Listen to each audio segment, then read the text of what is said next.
Hello student, कैसे आप सब।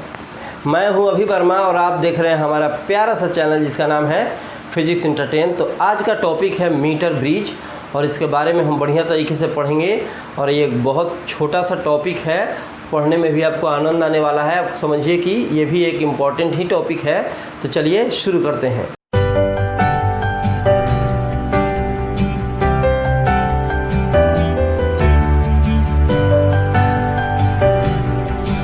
आज का टॉपिक है मीटर ब्रिज।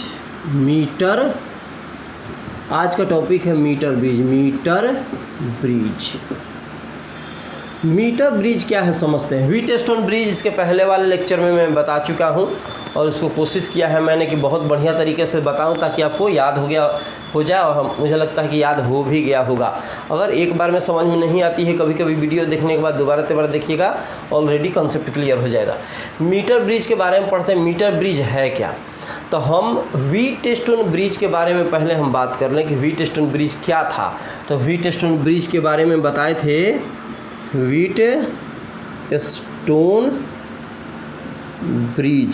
व्हीटस्टोन ब्रिज के बारे में बताए थे कि ये एक डिवाइस है जिसके द्वारा अननोन रेजिस्टेंस की वैल्यू हम लोग फाइंड करते हैं। फार्मूला क्या था, P/Q = R/S, ये फार्मूला था। इसमें 3 रेजिस्टेंस की वैल्यू जो थी वो फाइंड थी, मतलब नोन था। 3 रेजिस्टेंस का वैल्यू नोन था, जानते थे, और एक अननोन रेजिस्टेंस था, तो इसके द्वारा हम लोग उसको फाइंड करते थे। अब ये क्या है मीटर ब्रिज। मीटर ब्रिज भी व्हीटस्टोन ब्रिज की तरह ही है, इसके द्वारा भी अननोन रेजिस्टेंस ही हम लोग फाइंड करते हैं।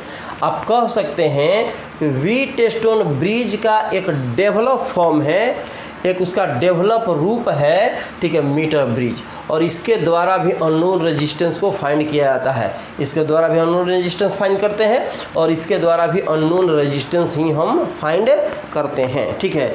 तो सबसे पहले इसका डिफिनीशन हम लोग लिख लेंगे।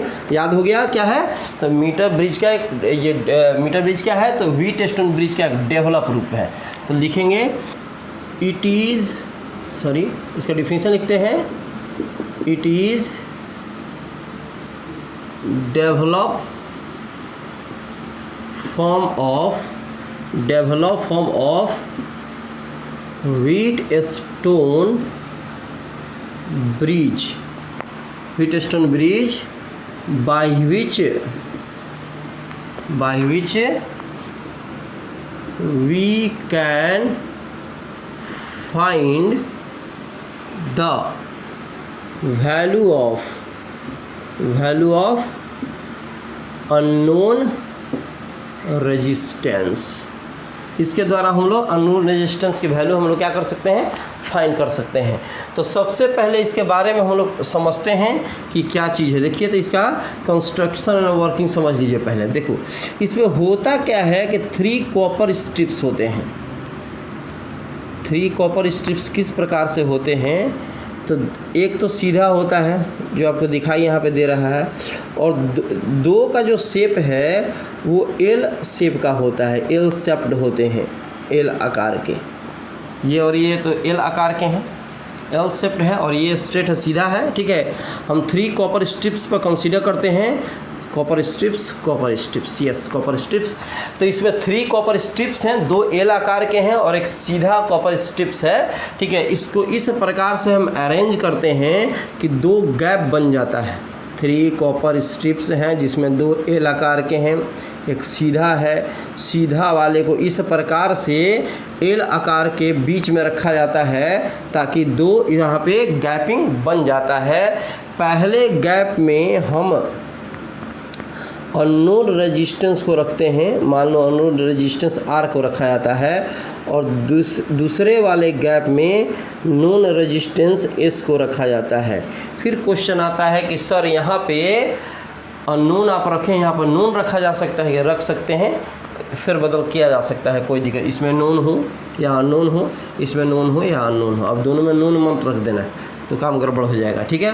तो यहाँ पे कितने कॉपर स्ट्रिप्स है, 3, 2 एल शेप्ड है, एक सीधा है। सीधा वाले को इस प्रकार से अरेंज करते हैं दोनों एल शेप्ड के बीच में, ताकि 2 गैपिंग बन जाता है। पहले वाले गैप में एक अननोन रेजिस्टेंस R को सेटअप किया जाता है और दूसरे वाले में एक नॉन रेजिस्टेंस एस को रखा जाता है। अब कॉपर स्ट्रिप्स के हम 2 पॉइंट ए एंड बी पे कंसीडर करते हैं, जिस पर एक एलॉय वायर कनेक्ट किया गया है यहाँ पे, जिसका लेंथ 1 मीटर का है। एलॉय वायर किसका हो सकता है? मैग्नीन या कॉन्स्टेंटन का हो सकता है। ठीक है, फिर से समझो, ए एंड बी ये कॉपर स्ट्रिप्स के अंदर 2 पॉइंट पे हम कंसीडर करते हैं, जिससे 1 मीटर का वायर कनेक्ट किया गया है। चूँकि 1 मीटर का वायर है, इसीलिए इसका नाम पड़ा मीटर ब्रिज। याद रखिएगा, 1 मीटर का वायर यहाँ पे कनेक्ट करने के चलते इसका नाम हो गया मीटर ब्रिज। और ये जो वायर है किस चीज़ का है? तो ये एलॉय है। एलॉय या तो मैग्नीन का हो या तो कॉन्स्टेंटन का हो, तो मैग्नीन या कॉन्स्टेंटन दोनों में से किसी एक का हो सकता है। अब इसके नज़दीक एक मीटर स्केल हम फिट करते हैं। यहाँ पे मीटर स्केल हम रखते हैं, ये मीटर स्केल रखा गया है।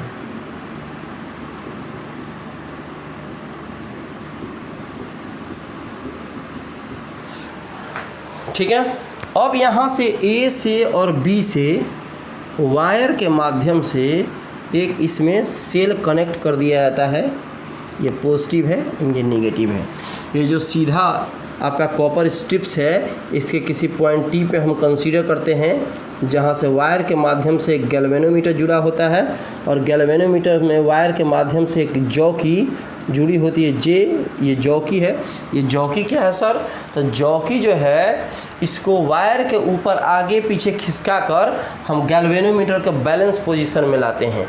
ठीक है, ये जॉकी इसको बोला जाता है। याद रखिएगा, कोई पूछे जॉकी क्या है तो कहिएगा वायर के ऊपर इसको आगे पीछे खिसका कर और गैल्वेनोमीटर का बैलेंस पोजीशन में लाते हैं। गैल्वेनोमीटर बैलेंस पोजीशन में कब आएगा? जब करंट का फ्लो नहीं होगा। करंट बहेगा तो इसके अंदर का जो नीडल है वो वाइब्रेट होगा, तो वो बैलेंस पोजीशन में नहीं होगा। तो जे किसी पॉइंट पे हमने कंसीडर किया जहाँ पे जॉकी है और ये बैलेंस पोजीशन में है, इसका मतलब यहाँ से करंट का फ्लो नहीं हो रहा है। अब ए और जे के बीच में अगर इसके लेंथ हम L मानते हैं, तो J से B के बीच में 100 माइनस L सेंटीमीटर होगा। कैसे हो गया देवता? तो यहाँ से यहाँ तक 1 मीटर है, मैंने 100 सेंटीमीटर, तो यहाँ से यहाँ L सेंटीमीटर माना तो 100 माइनस L हो गया। यहाँ से 20 होता तो ये 80, ये 30 होता तो ये 70। ठीक है, मतलब 100 के बीच ही में होगा, तो यहाँ L तो यहाँ 100 माइनस L। और इसका यूनिट लेंथ का रेजिस्टेंस R मान लो, इसका भी। ठीक है, तो यहाँ पर लिख सकते हैं, if R is the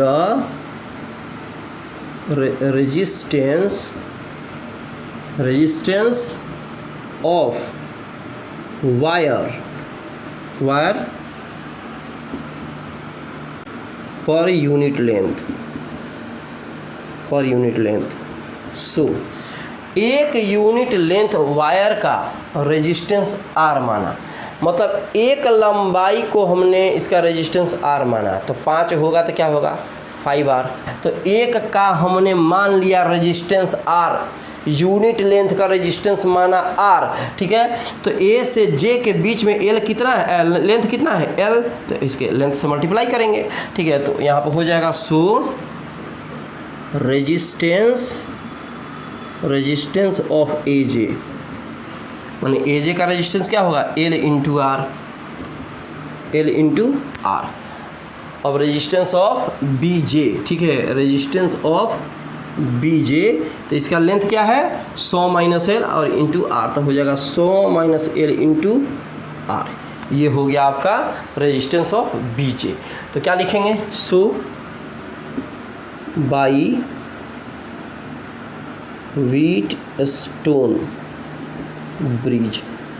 bridge में क्या था बताया गया था? यहाँ PQRS माने थे, तो P/Q/R/S देख लो, इसके पहले वाला लेक्चर समझ में आ जाएगा। PQRS तो P/Q/R/S, तो उसी तरह से यहाँ हो जाएगा